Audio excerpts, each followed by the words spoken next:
Journey வந்து ஆக்சுவலா இன்னைக்கு ஒரு மாதிரி ஐயோ முடிய போதா அப்படின்னு மாதிரி இருக்கு. படம் ரிலீஸ் ஆக போகுதுன்னு சந்தோஷமா இருந்தாலும் இது ஒரு பக்கம் இருக்கு. ஒரு நாள் வந்து சார் கொஞ்சம் டவுனா இருந்தாரு. எனக்கு சொக்கண்ணனை பத்தி பர்சனலா எனக்கு அவ்வளவா தெரியாது, இந்த படத்துல தான் அறிமுகம்.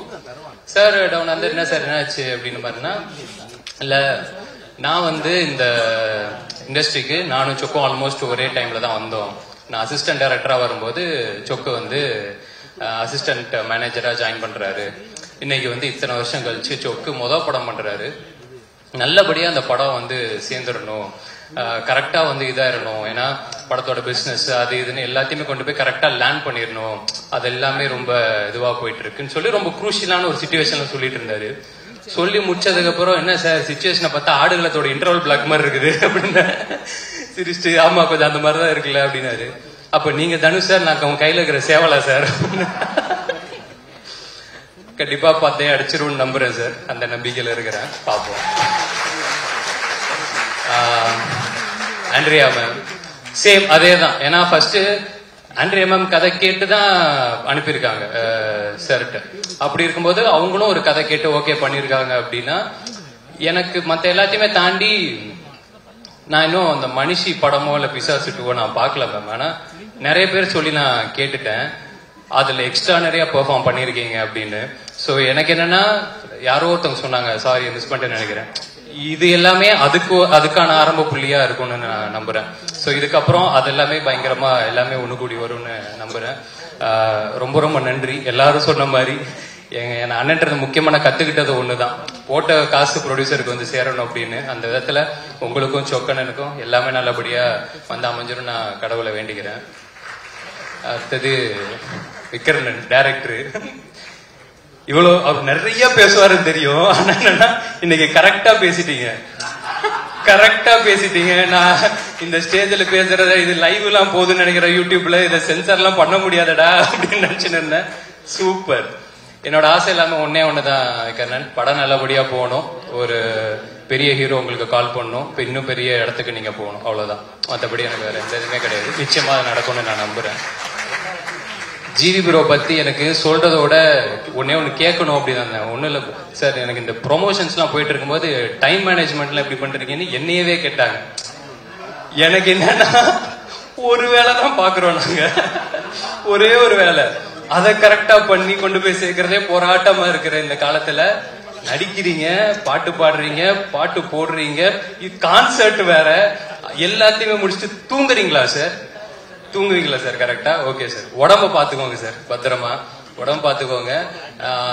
ஏன்னா இந்த ஆல்பம் டெஃபினட்டா நீங்க சாருக்காக ஒத்துட்டு இருப்பீங்க.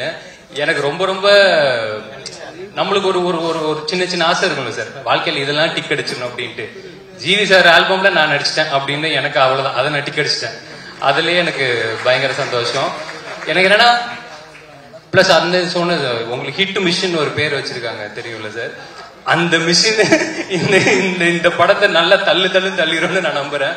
ஏன்னா எல்லா ஸ்டைல் ஆஃப் பாட்டும் இந்த படத்துல அமைஞ்சது இன்னும் ஒரு ரொம்ப சந்தோஷமா பாக்குறேன். அவர் எப்படி எல்லா ஜானரும் பண்ணணும், அது ஹிட் கொடுக்கறது சாதாரண விஷயம் கிடையாது. ஏன்னா இப்போ அமரன் அது ஒரு ஜானர்ல இருக்கும், இப்ப ரீசெண்டா அந்த பராசக்தி சிங்கிள் ஆகட்டும், குட் பேட் அக்லி ஆகட்டும், ஒன்னொன்னு வேற வேற இதுல இருக்கும்போது எக்ஸ்டர்னரி அதெல்லாம் பெர்ஃபார்ம் பண்ணி, எனக்கு என்னன்னா இந்த படத்துல எல்லா ஸ்டைல இருந்து ஒரு பாட்டு அமைஞ்சதே ரொம்ப சந்தோஷம் சார். ஓவராலா இந்த ஆல்பம் வந்து டெஃபினட்டா மக்களுக்கு இன்னும் நல்ல படத்துக்கு அப்புறம் போய் சேரும் நம்புறேன். என்னோட ஃபேவரட் இந்த கடைசி பாட்டு வெற்றி வீரனே அப்படின்ட்டு. சார் கிட்ட நான் சார் இந்த பாட்டை எப்படியாவது விட்டுருக்கு சார், இந்த பாட்டு போதும் சார். ஏன்னா அந்த பாட்டு எனக்கு தெரிஞ்சு படம் வந்ததுக்கு அப்புறம் ஒரு ஹீரோ ஒரு வில்லன் எல்லாத்தையுமே தாண்டி ஒரு காமன் மேனுக்கான ஒரு பாட்டா இருக்கும்னு நான் நம்புறேன். எல்லா காமன் மேனும் உண்மையா உழைக்கிற எல்லாருக்குமே அந்த பாட்டு போய் சேரும்னு நான் நம்புறேன். So thank you so much sir இந்த ஆல்பம்காக. அண்ட் அசார் மாஸ்டர் ரொம்ப ரொம்ப நன்றி மாஸ்டர். எந்த மாஸ்டர் கூட ஒர்க் பண்றனாலே கன்ஃபார்மா அசார் மாஸ்டர் கூட ஒர்க் பண்ணியே தீர்வேன்னு நான் சொல்லிட்டேன்.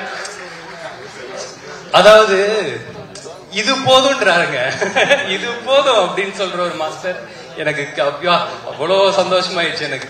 ஏன்னா எனக்கு அந்த லொகேஷன் போனதே, நாங்க சீரியல் ஷூட் பண்ண லொகேஷன், அந்த கண்ணு மொழி பாட்டுக்கு அந்த லொகேஷன் போயிட்டு எனக்கு மாஸ்டர் கூட ஒர்க் பண்ணது எனக்கு ரொம்ப ஹாப்பி மாஸ்டர். டெஃபினட்டா நம்ம நிறைய ஒர்க் பண்ணலாம். ரொம்ப ரொம்ப நன்றி. முக்கியமா சதீஷ் ஸ்டெப் கொடுத்ததுக்கு ரொம்ப ரொம்ப நன்றி மாஸ்டர். அண்ட் ஆர்டி சார், நான் ஃபர்ஸ்ட் ஒர்க் பண்ற ஒரு சீனியர் டிஓபி சார். எனக்கு எல்லாமே ஒரு மாதிரி ஃப்ரெண்ட்ஸ் அப்படியே அந்த மாதிரி அமைச்சிட்டாங்க. எனக்கு என்னன்னா ஒரு ஃபர்ஸ்ட் படம் விக்கர்ணன், இப்பதான் நம்ம வந்துகிட்டு இருக்கோம். ஒரு எல்லாத்தையுமே கரெக்டா பாத்துக்கிற, நல்லபடியா அதை ஹேண்டில் பண்ற ஒரு ஆள் ஒன்று தேவை. ரொம்ப சூப்பரா பாத்துக்கிட்டு எனக்கு இன்னைக்கு படம் பார்க்கும்போது, ஐ மீன் ட்ரெய்லர் பார்க்கும்போதே அந்த நல்ல ஒரு ஃபீலிங் இருந்துச்சு சார். ரொம்ப ரொம்ப நன்றி சார், எல்லாத்தையுமே டோட்டலா காப்பாத்தி கொடுத்துட்டீங்க. தேங்க்யூ. அண்ட் ருஹானி, ரொம்ப ரொம்ப நன்றி. So happy to work with you. டெஃபினட்டா உங்களுக்கும் நிறைய வாய்ப்பு வரணும்னு நான் வேண்டிக்கிறேன். தானு சார், கதிரேசன் சார், ரொம்ப நன்றி சார், வந்ததுக்கு ரொம்ப நன்றி. பவன் சாரோட பர்ஃபார்மன்ஸ் வந்து அதுவும் நிறைய பேர் சொல்லிட்டாங்க. டெஃபினட்டா படம் முடிச்சு எல்லாரும் வரும்போது பவன் சார் பர்ஃபார்மன்ஸும் சரி, தலைவர் ரெட்டின பர்ஃபார்மன்ஸும் சரி கண்ணுக்குள்ளே நிக்கும்னு நான் நம்புறேன். அதனால இது இப்போதைக்கு ஒரு இன்சைட் ஜோக்கா நாங்க மட்டும் சிரிச்சுக்கலாம், படத்துக்கு அப்புறம் நீங்களும் சந்தோஷமா இருப்பீங்க அப்படின்னு நம்புறேன். மற்றபடி வேலை பார்த்த எல்லாருக்குமே ரொம்ப ரொம்ப நன்றி. யாரையாவது மிஸ் பண்ணிட்டா மட்டும் மன்னிச்சுக்கோங்க. வினோத் தலைவா, ரொம்ப நன்றி தலைவா. எனக்கு வினோத் கூட ரமேஷன் கூட ஒர்க் பண்ணது ரொம்ப ரொம்ப நன்றி. குட் நைட்டு, டூரிஸ்ட் ஃபேமிலியிலாம் நடிச்சிருப்பாப்புல. இப்போ கூட ஷூட்டிங் வர முடியலன்னு நினைக்கிறேன். அண்ட் கடைசியா என் அண்ணன் நெல்சன் அண்ணன். அதாவது இப்போ ரீசெண்டா அந்த கிஸ் படத்தோட ப்ரொமோஷன்ல ஒரு டெம்ப்ளேட் ஒன்று பயங்கரமா இதாச்சு. நம்ம சதீஷ் வந்து சொல்லியிருப்பாப்புல, அப்ப என்ன தடுத்து நிறுத்துங்க ஜி அப்படின்னு தப்பு பண்ணும்போது. அந்த மாதிரி லைஃப்ல முக்கியமான டைம்ல என்ன தடுத்து நிறுத்தி கரெக்டா ஆரம்பிச்ச இடத்துல இருந்து இப்போ வரைக்கும், இப்ப இந்த படத்துக்கு நான் எதுவுமே கேட்கல, ஆனா கேட்டாலும் சரி கேட்கலாலும் சரி கூடவே இருந்து இப்போ வரைக்கும் பார்த்துக்கிட்டு, தெரியல எத்தனை பேருக்கு இது அமையும் அப்படின்னு தெரியல. தேங்க்ஸ் சொல்லி சிம்பிளா முடிக்கவும் முடியாது. ரொம்ப ரொம்ப நன்றிண்ணே வந்ததுக்கு எல்லாத்துக்குமே ஓவராலா. மற்றபடி நவம்பர் 21 படம் ரிலீஸ் ஆகுது. அர்ச்சனாக்கா அக்கா அர்ச்சனாக்கா வந்து நாங்கள் டாக்டர்ல அசிஸ்டன்ட் டைரக்டரா ஒர்க் பண்ணிட்டு இருக்கும் போது அப்பதான் இன்னும் நல்ல பழக்கம். எனக்கு என்னன்னா ஆஸ் அ பெர்ஃபார்மரா அண்ணன் சொன்ன மாதிரி அர்ச்சனாக்காக்கு நம்ம எந்த ஃபீடுமே கொடுக்க தேவையில்ல, அவங்க கொடுத்துட்டு அவங்க வேலை அவங்க சூப்பரா பாத்துப்பாங்க அப்படின்ட்டு. உங்க பொட்டன்ஷியல் அளவுக்கு இந்த ரோல் அங்க இது பண்ணாம எனக்கு தெரியலக்கா. நான் டெஃபினட்டா இன்னொரு படத்தில் நிச்சயமா பயங்கரமா ஒர்க் பண்ணணும்னு எனக்கு ரொம்ப ரொம்ப ஆசை. நிச்சயமா அதுவும் நடக்கணும்னு நம்புறேன். மற்றபடி அவ்வளவுதாங்க. வந்திருக்கலருக்கு திருப்பி ரொம்ப ரொம்ப நன்றி. 21 படம் ரிலீஸ் ஆகுது. எல்லாரையும் சந்தோஷப்படுத்தும். ரொம்ப திருப்திகரமா பார்த்துட்டு எல்லாரும் வீட்டுக்கு போவீங்க நம்புறேன். பார்த்துட்டு எப்படி இருக்குன்னு சொல்லுங்க. எப்போ போல கூட. ரொம்ப ரொம்ப நன்றி. தேங்க்யூ.